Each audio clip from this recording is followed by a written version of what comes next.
கருப்பு கமலஹாசன் அளவுக்கு ஒரு ஹிப்பி முடியெல்லாம் வச்சுட்டு ஒரு ஸ்டைல் மன்னனாக இருந்தாருன்னு நம்ம பார்த்துருக்கோம். ஒரு மொட்டை அடிச்சு ஒரு அவமானமாக இருக்கும்போது ஒரு கோபத்தை தான் ஏற்படுத்தி. கண்டிப்பாக கோபத்தோட வந்து அவர் வந்து ஒரு தலைக்குனிவான ஒரு செயலாக இருக்கு. ஏன்னா திருவான்மியூர் காவல் நிலைய ஏட்டையா நடராஜிட்ட போய் சங்கர் கேட்குறப்ப இது மாதிரி நான் பிராத்தல் பிஸ்னஸ் பண்ணணும், நீங்கள் எனக்கு கொஞ்சம் ஹெல்ப் பண்ணுங்க அப்படின்னு சொல்லி கேட்குறாப்புல. என்னன்னா உங்களுக்கு நான் மாமூல் கொடுக்குறேன். அந்த ஏட்டை என்ன சொல்கிறாங்க, அந்த ஏட்டையை சொன்னதுல இருந்து என்ன பண்ணுறாங்கன்னா திருவான்மியூரில் அண்ணா வீதி இருக்குது, இப்போ கூட பார்க்கலாம். அந்த அண்ணா வீதியில் தான் ஒரு குடிசை வீடு எடுத்து விஜயான்னு சொல்லிட்டு ஒரு பெண்ணை வச்சு சங்கர் வந்து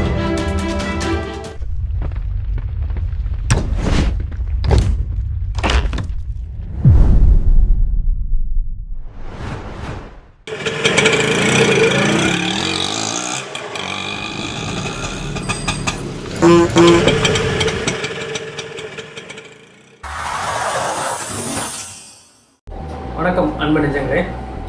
வணக்கம் தமிழ் உறவுகளே. திருவெட்டூர் நீதிமன்றத்தில் ஆட்டோ சங்கர் ஒப்புதல் வாக்குமூலம் கொடுத்து தொடங்கினது தொடர்பாக கடந்த முறை பார்த்துருந்தோம். அப்போது நீதிபதி இதை அவசரப்பட்டு முடிவெடுத்துக்கலாம், நல்லா யோசிச்சு முடிவெடு, இன்னொரு 24 மணி நேரம் டைம் தரேன்னு சொல்லிட்டு மீண்டும் வந்து மத்திய சிறைக்கு அனுப்புகிறாங்க. மத்திய சிறையில் வந்து தனி அறையில் அடைக்கணும்னு சொல்லிட்டு சிறைத்துறைக்கு உத்தரவு போட்டிருக்காங்க. அதன்படி ஜூலை 28ஆம் தேதி 1988ஆம் ஆண்டு அனுப்பப்பட்ட ஆட்டோ சங்கர் மறுநாள், அதாவது 1988 ஜூலை 21ஆம் தேதி மாலை 3 மணி அளவில் நீதிமன்றத்துக்கு கொண்டு வராங்க. அப்போது வந்து ஆட்டோ சங்கர்கிட்ட வந்து நீதிபதி கேட்குறாங்க, இப்போ இன்றைக்கி வந்து உன்னோட நிலைமை என்ன இருக்குது, என்ன மாதிரியான ஸ்டாண்டில் இருக்குது அப்படின்னு கேட்கும்போது, நான் ஒப்புதல் வாக்குமூலம் கொடுக்க தயாராக இருக்கேன், என்னோட மனது வந்து முழுமையாக ஒப்புதல் வாக்குமூலம் கொடுக்க சம்மதிக்குது, ஏன்னா நான் செஞ்சதான் தப்பு அப்படின்னு ஏற்கனவே சொல்லியிருந்தேன், அது இப்போயே நான் உணர்றேன், நான் செஞ்ச தப்புங்கிறத என் மனசாட்சி எனக்கு சொன்னிச்சு, அந்த மனசாட்சி சொன்னபடி கேட்டு நடக்கணும் அப்படிங்கிறதுனால நான் செஞ்ச தவறுகள் தொடர்பாக தப்புகள் தொடர்பாகவும் முழுமையாக ஒப்புதல் வாக்குமூலமும் வழங்க தயாராக இருக்கிறேன்னு நீதிபதிட்டு ஆட்டோ சங்கர் சொல்கிறாங்க. அதன்படி 3:55 மணிக்கு ஒப்புதல் வாக்குமூலம் அளிப்பதற்கு தொடங்குறாரு. அந்த ஒப்புதல் வாக்குமூலத்தில் நீதிபதிகிட்ட என்னென்ன சொன்னார் அப்படிங்கிறது வந்து இன்னைக்கு வந்து பார்க்கலாம். பாலா, இப்போ ஒப்புதல் வாக்குமூலம் அளிக்க ஆட்டோ சங்கம் தொடங்கினப்போ அவரோட பிறந்த காலத்துலேருந்து அதுக்கப்புறம் கல்லூரி படித்தது, பள்ளி படித்தது எல்லாமே சொல்லியிருக்காரு. அது தொடர்பாக என்ன நம்ம சொல்லிட்டாருங்கிற ஏற்கனவே விரிவான விவரமாக பார்த்துருக்கோம். இருந்தாலும் ஒரு ஷார்ட் பாயிண்ட்ஸாக வந்து அதை சொல்லிட்டு அதுக்கு அடுத்தபடியாக அந்த தொழிலுக்கு வந்த பிறகு என்னென்ன நடந்ததுங்கிறத நம்ம விரிவாக பார்க்கலாம். அதாவது ஆட்டோ சங்கர் மேஜிஸ்ட்ரேட் கிட்ட வந்து ஒப்புதல் வாக்குமூலம் கொடுக்கும்போது அவர் அந்த மேஜிஸ்ட்ரேட்டை கொடுத்த ஒப்புதல் வாக்குமூலத்திலையும் ஏற்கனவே அவர் வந்து போலீஸார்ட்ட கொடுத்த ஒப்புதல் வாக்குமூலத்திலையும் நிறைய முரண்பாடுகள் இருக்கும்.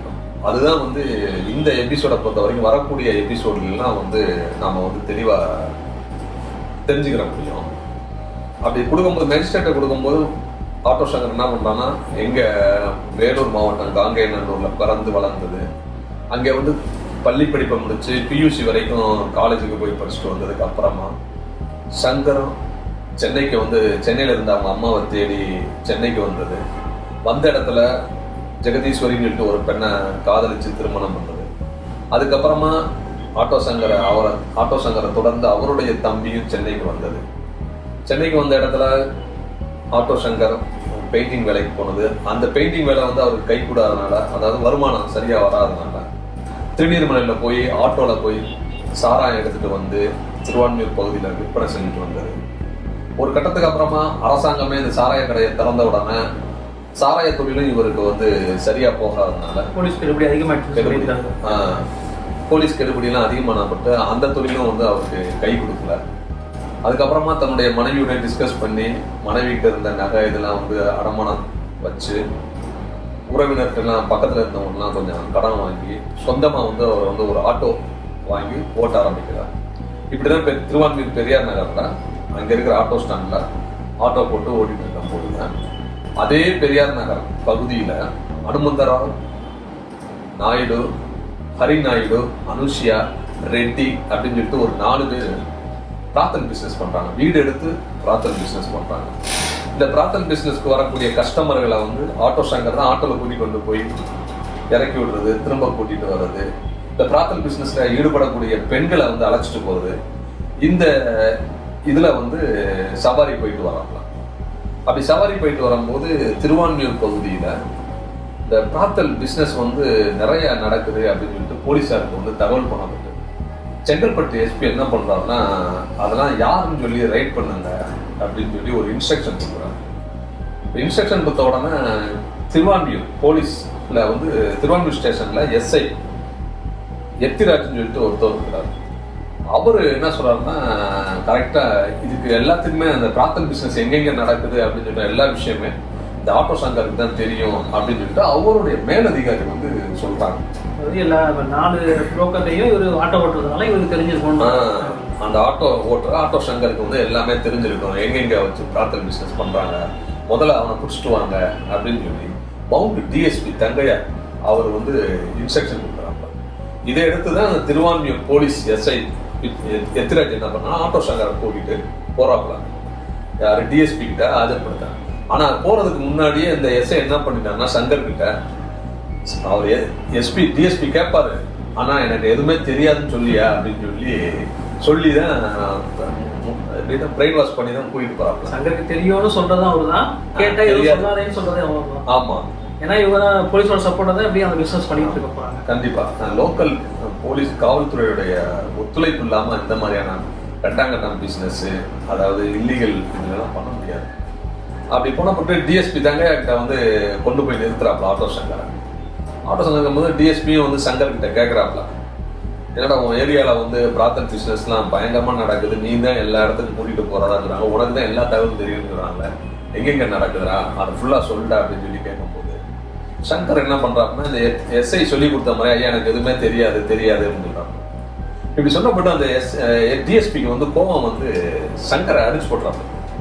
நல்லா அடிச்சுட்டு இவன் மேலே 75 கேஸ் போட்டு மொட்டை போட்டு அனுப்புங்க அப்படின்னு சொல்லி கீழே போலீஸ்காரங்க சொல்லிடுறாங்க. அது 75 கேஸுங்கிறது அந்த முட்டடிக்கிறது என்ன நடைமுறை காவல்துறையில அப்ப வந்து அதை வந்து ஒரு அவமான செயலா வந்து நம்ம பார்த்தோம். தன்மானத்துக்கு வந்து ஒரு இழுக்கான ஒரு செயலா வந்து அப்ப கருதுனாங்க. ஸோ அதனால என்ன பண்ணினாங்கன்னா, போலீஸார் வந்து இவர் மேல ஒரு 75 கேஸை போட்டு ஆட்டோ சங்கருக்கு மொட்டையை போட்டு அனுப்பிடுறாங்க. வந்தது வந்து அப்படி மொட்டையை போட்டு அனுப்பி வீட்டுக்கு வந்தப்பட்டு அவருக்கு வந்து அதுவே வந்து ஒரு பெரிய மன உளைச்சலை ஏற்படுத்திருக்கு. ரொம்ப வந்து அவமானத்துல வந்து கூலி குறுகி இருக்காங்க. ஏன்னா அது வந்து ஒரு கருப்பு கமலஹாசன் அளவுக்கு ஒரு ஹிப்பி முடியெல்லாம் வச்சுட்டு ஒரு ஸ்டைல் மன்னனா இருந்தாரு நம்ம பார்த்துருக்கோம். அதே மாதிரி அந்த இளம் வயதுனா 32 வயசு 30 வயசுல ஒரு இளம் வயதுல இவ்வளவு துடிப்போட இருந்திருப்பாருன்னு தெரியும். அது மொட்டை அடிச்சு ஒரு அவமானமா இருக்கும்போது ஒரு கோவத்தை தான் ஏற்படுத்தி. கண்டிப்பா கோவத்தோட வந்து அவர் வந்து ஒரு தலைக்குனிவான ஒரு செயலா இருக்கு. ஏன்னா வந்து ஆட்டோ ஸ்டாண்ட்ல இருக்க எல்லாருமே வந்து ஒரு மாதிரியா பேசியிருப்பாங்க, கேண்டல் பண்ணியிருப்பாங்க. ஸோ அதனால என்ன பண்றாருன்னா, செய்யாத தப்புக்கு நாம வந்து தண்டனை அனுபவிச்சிட்டோமே, அந்த தப்பை வந்து நம்ம ஏன் செய்யக்கூடாது அப்படின்னு சொல்லி முடிவெடுக்கிறாங்க. இதை வந்து மேஜிஸ்ட்ரேட்டுக்கிட்ட வந்து வாக்குமூலமா சொல்லியிருக்காப்புல. அதை மேஜிஸ்ட்ரேட்டும் பதிவு பண்ணியிருக்காங்க. அதுக்கப்புறமா தான் அவர் என்ன பண்றாருன்னா, சரி நம்ம வந்து பிராத்தல் பிசினஸ் நாமளே பண்ணலாம் அப்படின்னு சொல்லி இறங்கிட்டு அங்க இருக்கிற திருவான்மியூர் காவல் நிலைய ஏட்டையா நடராஜிட்ட போய் சங்கர் கேட்குறாப்ப, இது மாதிரி நான் பிராத்தல் பிசினஸ் பண்ணணும், நீங்க எனக்கு கொஞ்சம் ஹெல்ப் பண்ணுங்க அப்படின்னு சொல்லி கேட்குறாப்ப. என்னன்னா உங்களுக்கு நான் மாமூல் கொடுக்குறேன். அந்த ஏட்டை என்ன சொல்றேன்னா, இரியா நான் ஸ்டேஷன் இன்ஸ்பெக்டர்கிட்ட ஒரு வார்த்தை கேட்டுட்டு நான் உனக்கு சொல்றேன், அதுக்கப்புறமா நீ பண்ணு அப்படின்னு. அதே மாதிரி அந்த ஏட்டை இன்ஸ்பெக்டர் கேட்டு வந்து சொல்றாப்புல, நீ மாசம் வந்து 1500 ரூபாய் ஸ்டேஷனுக்கு கப்பம் கட்டிட்டு நீ ஏதாவது ஒரு குடிசை பகுதியில வச்சு பிராத்தல் பிசினஸ் பண்ணிக்கோ. 4 பேர் வீடு எடுத்து வச்சு பண்ண மாதிரி பண்ணாம குடிசை பகுதியில வச்சு நீ தெரியாம பிசினஸ் பண்ணிக்கோ அப்படின்னு சொல்லிட்டு அந்த ஏட்டையா தான் சங்கருக்கு வந்து வலிக்காரு. அந்த ஏட்டையா சொன்னதுல என்ன பண்றாருன்னா, திருவான்மியூர்ல அண்ணா வீதி இருக்கு, இப்ப கூட பார்க்கலாம். அந்த அண்ணா வீதியில தான் ஒரு குடிசை வீடு எடுத்து விஜயான்னு சொல்லிட்டு ஒரு பெண்ணை வச்சு சங்கர் வந்து பிராத்தல் பிசினஸை தொடங்குறாங்க. இந்த பிசினஸ் வந்து அவருக்கு வந்து கொஞ்சம் நல்லா கை கொடுத்து, அதாவது வருமானம் வந்ததுக்கு அப்புறமா அந்த தொழிலை என்ன பண்றாங்கன்னா கொஞ்சம் விரிவுபடுத்துறாங்க. எப்படி விரிவுபடுத்துறாருன்னா, நம்ம பெரியார் நகர் கெனால் சாலையில இவனுடைய நண்பர் திருவான்மியூர் பாபு, அவருக்கும் இன்னொருத்தர் தாசுன்னு சொல்றாரு, அந்த 2 பேருக்கும் சொந்தமான ஒரு வீடு இருக்கு. அந்த வீட்டை வந்து 10,000 ரூபாய், அப்பவே 10,000 ரூபாய் கொடுத்து சொந்தமா கொடுத்து 10,000 கொடுத்து அந்த வீட்டை விலைக்கு வாங்கி அந்த வீட்டில் வச்சு சங்கர் வந்து பிராத்தல் பிசினஸ் பண்ண ஆரம்பிச்சார். அப்படி பண்ணும்போது தான் சொடலை சசி அப்படின்னு சொல்லிட்டு ஒரு 2 பேர் சங்கரோட இணைகிறாங்க. அவங்க வந்து இந்த தொழிலை வந்து நல்லா பார்த்துக்கிறாங்களா, சங்கருக்கு நல்லா ஒத்துழைப்பு கொடுக்குறாங்க. இந்த பிராத்தல் ஆட்டோ சங்கர் வந்து இது மாதிரி பிஸ்னஸ் பண்ணிருக்கும்போது நல்ல அவருக்கு பிஸ்னஸ்ல அந்த பிராத்தல் பிசினஸ் நல்ல வருமானம் வராங்க. அப்படிப்பட்ட ஒரு காலகட்டத்தில் என்ன பண்ணா, திருவான்மியூர் ஸ்டேஷன்ல இருந்த இன்ஸ்பெக்டரு, எஸ்ஐ இவங்க எல்லாம் வந்து மாறினாங்க. மாறினதுக்கு அப்புறமா இவருக்கு வந்து அந்த தொழிலை வந்து ஒரு ஃப்ரீயா வந்து நடத்த முடியாத ஒரு இக்கட்டான ஒரு சூழலுக்கு வந்து ஆட்டோ சங்கர் வந்து தள்ளப்படுறாங்க. அப்படி தள்ளப்பட்டப்ப இந்த பிராத்தல் பிசினஸை வந்து அவர் எப்படி வந்து கண்டினியூ பண்ணாரா, இல்ல வந்து அந்த பிராத்தல் பிசினஸை கைவிட்டுட்டாரா, அதுக்கப்புறமா சங்கருக்கு வந்து என்ன இடையூறு ஏற்பட்டுச்சு, இதை பத்தினா வர எபிசோட பார்க்கலாம். சாராயம் விற்கிற தொழில் மற்றும் ஆட்டோ ஓட்டுநர் தொழில மட்டும் இருந்த ஆட்டோ சங்கர் வந்து பிராத்த தொழிலுக்கு தள்ளினது போலீஸ் தான் அப்படிங்கிறது அவரோட வாக்குமூலத்திலிருந்தே தெரிய வருது. நீதிமன்றத்தில் அளித்த ஒப்புதல் வாக்குமூலத்திலேயே அதை பதிவு செய்திருக்காரு. இந்த நிலைமை இருக்கும் பொழுது திருவான்மியூர் ஸ்டேஷன்ல இருக்கிற அதிகாரிகள், அதாவது கான்ஸ்டபிள்ல இருந்து இன்ஸ்பெக்டர் வரை ஒட்டுமொத்தமாக மாற்றப்படுறாங்க. அப்படி மாற்றப்பட்ட பிறகு ஆட்டோ சங்கரோட பிசினஸ் வந்து என்ன மாதிரியான பாதிப்பு ஏற்பட்டுச்சு, அதை வந்து அவர் எப்படி எதிர்கொண்டார் அப்படிங்கிறத அடுத்த எபிசோட்ல பார்க்கலாம். அவளுடன் காத்திருங்க அன்பு நெஞ்சங்களே. நன்றி. நன்றி தமிழ் உறவுகள்.